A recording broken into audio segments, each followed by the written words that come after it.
Hello viewers, today's lesson is on visual impairment. The objective of studying this lesson is to impart knowledge on the concepts, types, symptoms or characteristics, the causes and prevention of visual impairment. The second objective is to impart knowledge on the early interventional programs and adaptive devices necessary for a visually impaired individuals. As we already know, eyes are the sense organs for vision. How does an eye work? A human eye is like a camera that collects, focuses and transmits light through a lens to create an image of its surroundings.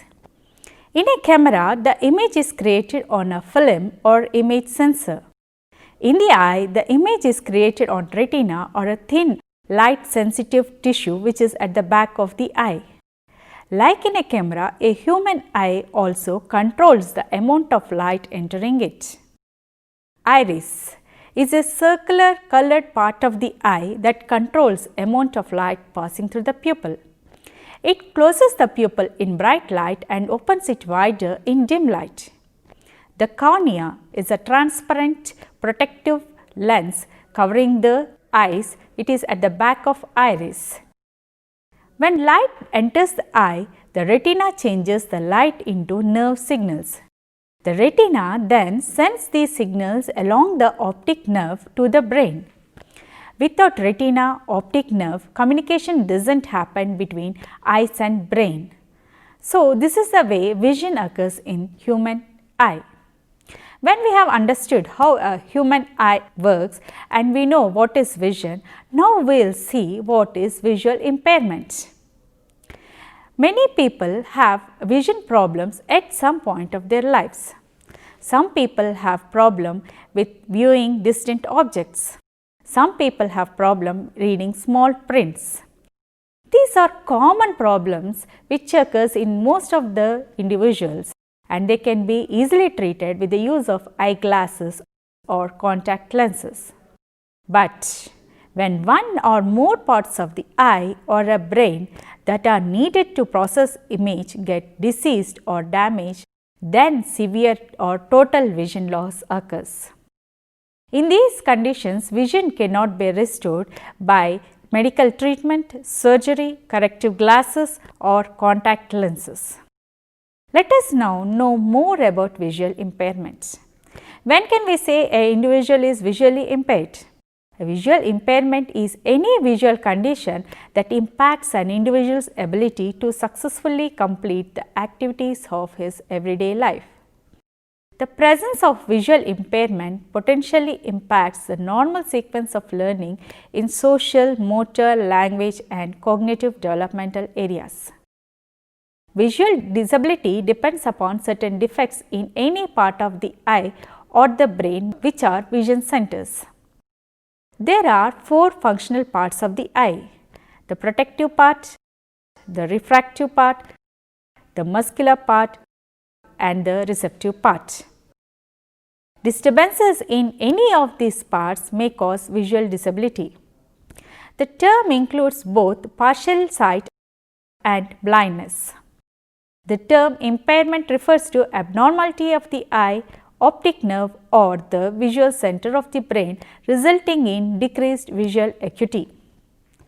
Prevalence of visual impairment in India. The National Dissemination Center for Children with Disabilities rates the rate of occurrence of visual impairment in children under the age of 18 years as 12 per 1,000. With 7.8 million blind people in India, the country is accounting to 20% of the world's 39 million blind population, of which 62% are due to cataract, 19.7% due to refractive errors, 5.8% glaucoma and the remaining 1% corneal blindness. This is the prevalence of visual impairment in India.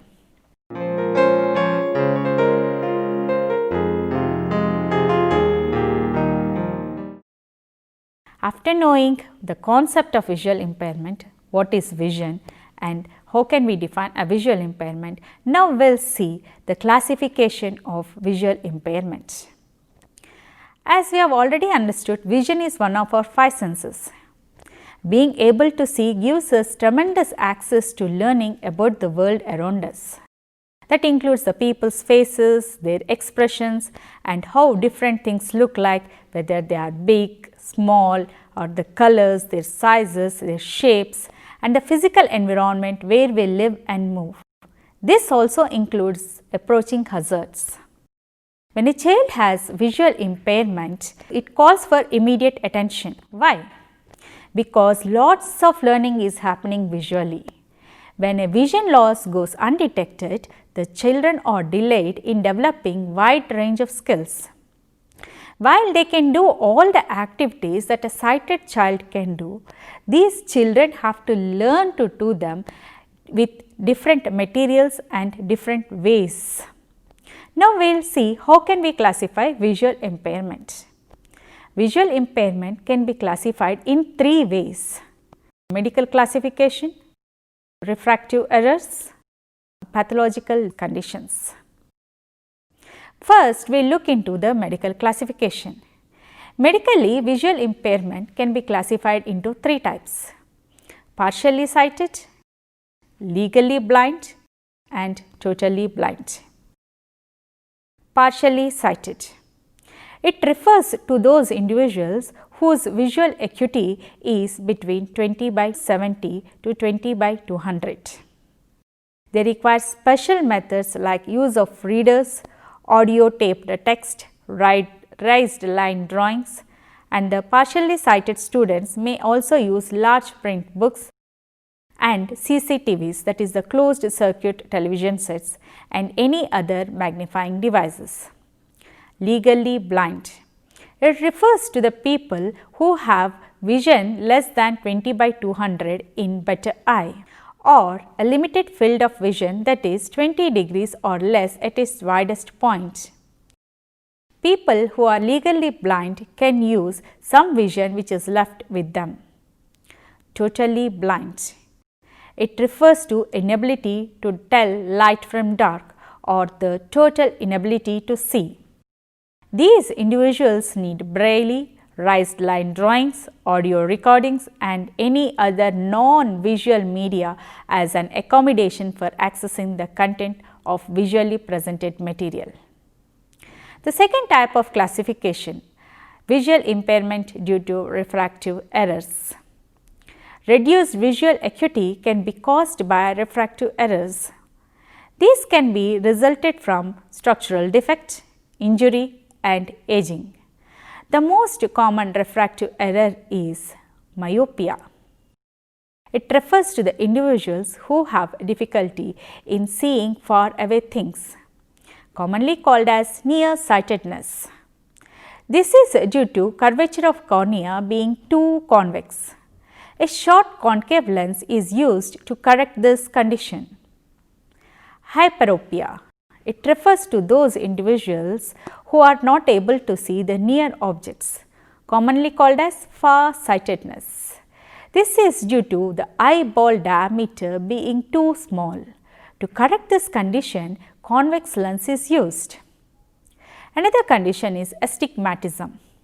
Astigmatism is an optical defect due to which the vision is blurred.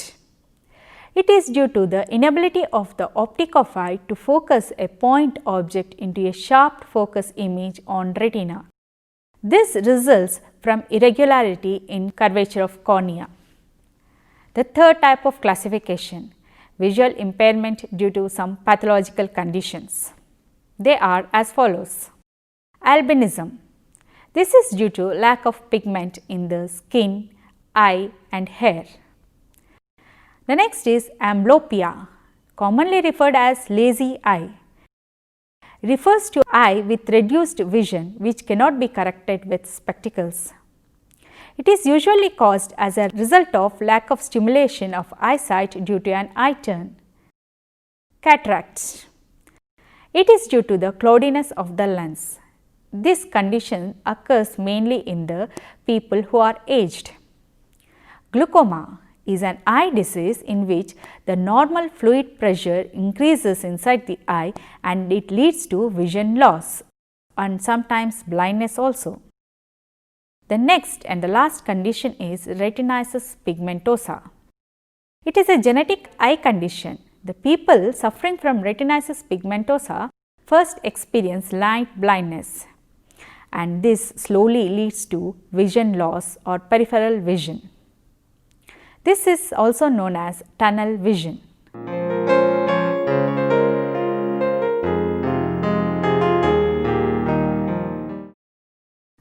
After understanding the different types of classification, we will see the characteristics or symptoms of a visually impaired individual. It is not always easy to recognize that a child may be visually impaired. Although even a very young child can sometimes show physical signs of having a trouble with the vision, many times the child's eyesight are not detected until he reaches the school. When the child is facing a problem in the school in reading and writing, then only the teacher and parents come to know that they are having a problem with the vision. So, early recognition of the child with vision impairment is very important. Now, we look into some of the symptoms a visually impaired child exhibits. Behavioral symptoms. A visually impaired individual appears clumsy, especially in new situations. A child might have a vision problem if he appears clumsy in situations. Poor vision might be the cause when the child is constantly running into things or falling down. He might have trouble realizing how close or far away the objects are to him. The eyes provide the information about the surroundings and spatial position that is transmitted to the brain. Consequently, clumsiness occurs when the eyes misjudge the distance. Sometimes, young children who are not able to walk properly is due to the vision problem. Another behavioral symptom is they always hold their head in awkward position or hold an object or a book in a peculiar way to look at them. They constantly ask their neighbors to tell him or her what is going on. They show the signs of fatigue or inattentiveness. Next symptoms are the communicative symptoms. They less effectively use the bodily gestures or bodily actions. They use less lip movement in articulation of sound. Next symptoms are the physical symptoms. They rub eyes excessively. They shut or cover one eye, tilt head or sometimes thrust head forward. They have difficulty in reading or in any other work requiring close use of eyes. They blink more than usual and is very irritable when doing close eye work. They hold books very close to their eyes. They are unable to see faraway things clearly. They often squint their eyelids together or frown more frequently. Coming to poor eye-hand coordination. Poor eye-hand coordination can be another important sign to tell that the child is having a vision problems. It is very important that parents observe a young child as he plays. Older children who go to school might have difficulty with sporting activities or certain projects in the class. The signs of poor eye-hand coordination are difficulty in throwing a ball or catching a ball or in copying a schoolwork from the blackboard or from the textbook. Poor handwriting is another important sign of poor eye-hand coordination. Children who suffer from lazy eyes, crossed or wandering eyes can have a problem with coordination, balance and depth perception.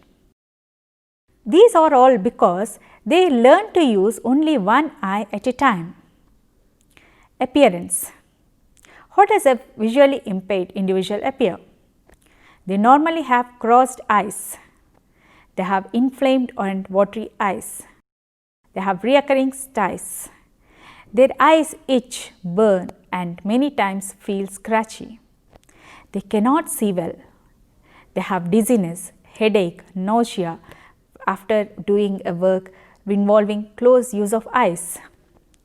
They have blurred or double vision. These are the physical appearance symptoms of a visually impaired individuals. So, we have understood that a parent and a teacher should closely observe a child for any vision problems.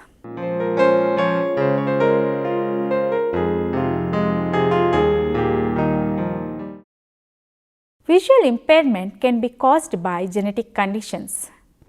It can also be caused by damage or injury to the eye or to the parts connecting eye to the brain or problem with the vision center of the brain. Your baby might not be having a problem with vision at birth, but they can develop the visual impairment after they grow up because of disease, injury or any other medical condition. The children with uncorrected vision conditions or eye health problems cause many obstacles in life academically, socially and physically.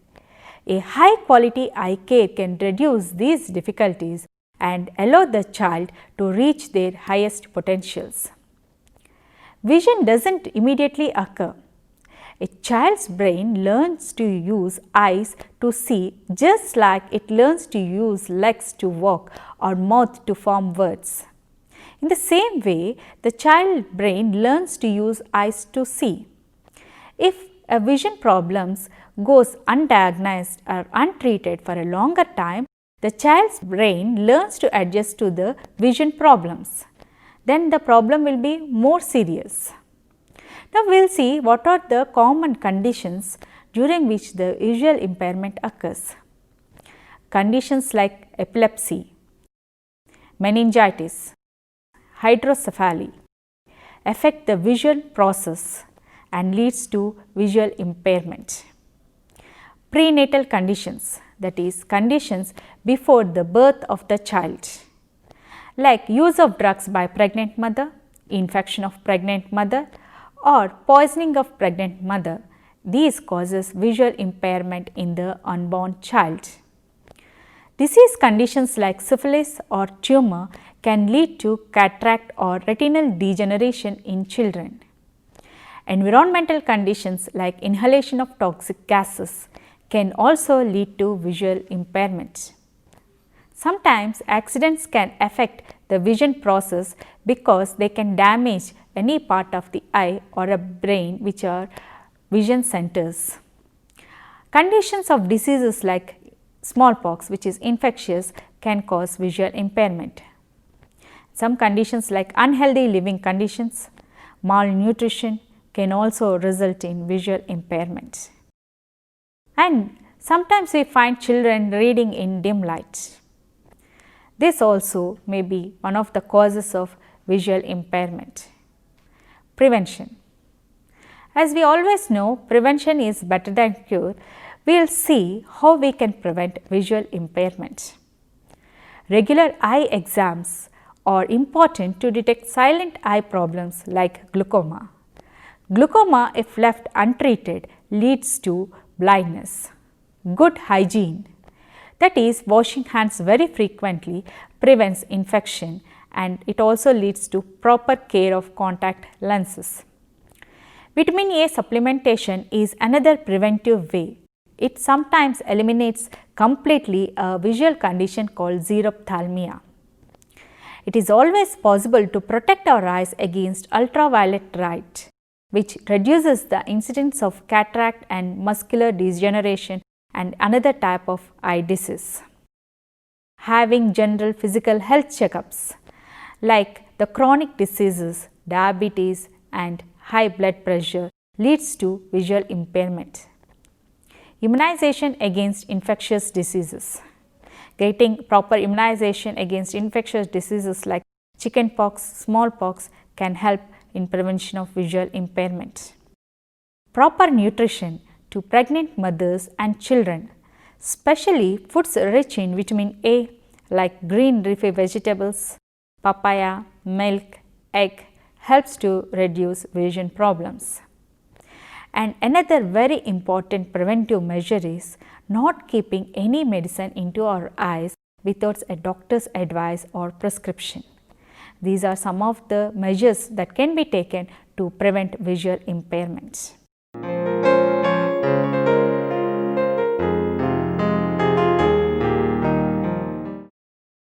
When you or your parent or your teacher or your doctor sees that you are having any problem with vision, you are asked to pay a visit to ophthalmologist. Who is an ophthalmologist?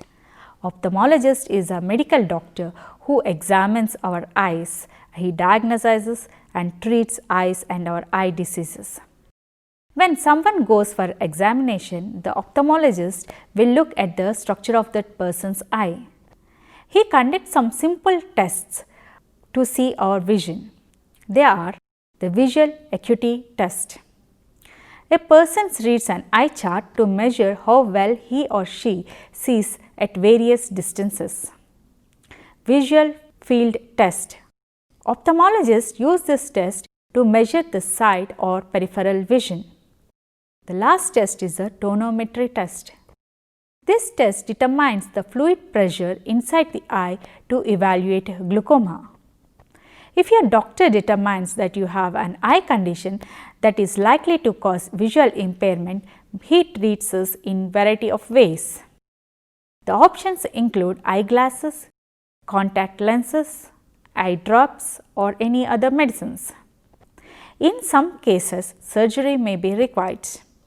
For example, cataract is often treated by removing clouded lenses and replacing it with intraocular lens. It is an artificial plastic lens which requires no special care and it restores vision.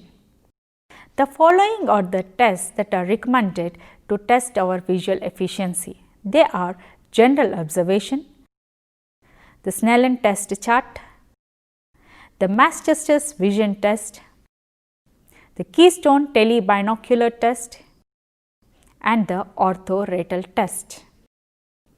Of all these tests, Snellen test chart is widely used because it is very easily administered to the child by a teacher or a nurse and it is very speedy to get the result. The Snellen test chart consists of a row of letters. Each row is in different size print. Each size letter represents an optic measure. The 20 feet row is so designed because it is found that the person with normal vision can read the line at a distance of 20 feet. So, after knowing how the vision test can be assessed, we will see some of the early interventional programs. The Center for Learning in the visually impaired individuals are touch, listening, smelling, tasting, moving and using whatever vision they have. The assistance of parents, family members, friends, caregivers and educators are indispensable in this process. There are support services, charities and devices that can help them to make life easier if you are visually impaired. Just because you are having a low vision, it does not mean that you are no longer able to work or live independently. With the help of assistive technology, training and support, many people who are either partially sighted or blind can continue to live full lives and work in demanding roles. The children who are visually impaired or blind and their parents should be given early interventional services available to them at the earliest age possible. The services provided by early interventional program are in-depth developmental evaluation, occupational and physical therapy, orientation and mobility training, low vision pre-Bailey and Braille training, speech therapy and training and support for parents.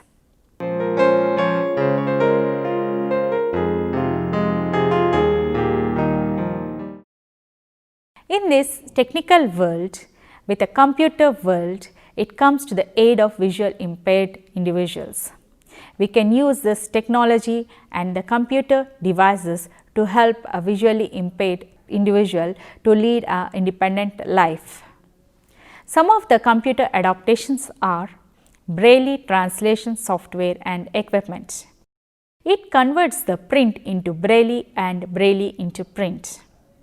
Braille printers. When connected to the computer, they emboss Braille on paper. Screen readers. It converts text on computer screen into audible speech. Screen enlargement software. They increases the size of the text and image on the computer screen. Refreshable Braille display. It converts the text on computer to Braille. Some of the adaptive devices for visually impaired individuals. Braille note takers. They are lightweight electronic note-taking device that can be connected to a printer to produce a printed or brailled copy. Optical character reader. It converts printed text into a file on a computer that can be translated into audible speech or Braille with appropriate equipment and software. Electronic Braille writers. It produces Braille and translates into synthetic speech.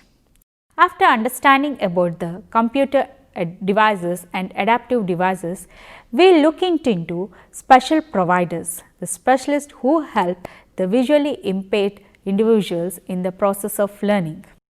Specialized providers. They are developmental therapist vision, developmental therapist orientation and mobility training. A developmental therapist vision is an educator who works to help a child learn and develop in spite of identified visual impairment. A developmental therapist vision looks at the child's skills level and works to move him or her forward in all areas of development. They are not trying to improve vision, but effectively teach the child about his or her world in spite of the child's vision loss. The next provider are the developmental therapist orientation and mobility. Developmental therapist orientation and mobility is a specialist in the field of blindness who holds a master's degree in orientation and mobility. Orientation and mobility describes a discipline which focuses specifically on safe travel and spatial awareness for persons with visual impairment. After going through the lesson visual impairment, we understood the definition of visual impairment. We understood the symptoms of visually impaired individuals. We understood what are the causes and prevention of visual impairment. We also understood what are the early interventional programs and adaptive technologies needed for a visually impaired individuals. I hope you enjoyed learning this lesson visual impairment, and instead of showing sympathy to any visually impaired individual, if we can strengthen his weakness, that will be a good approach. Thank you.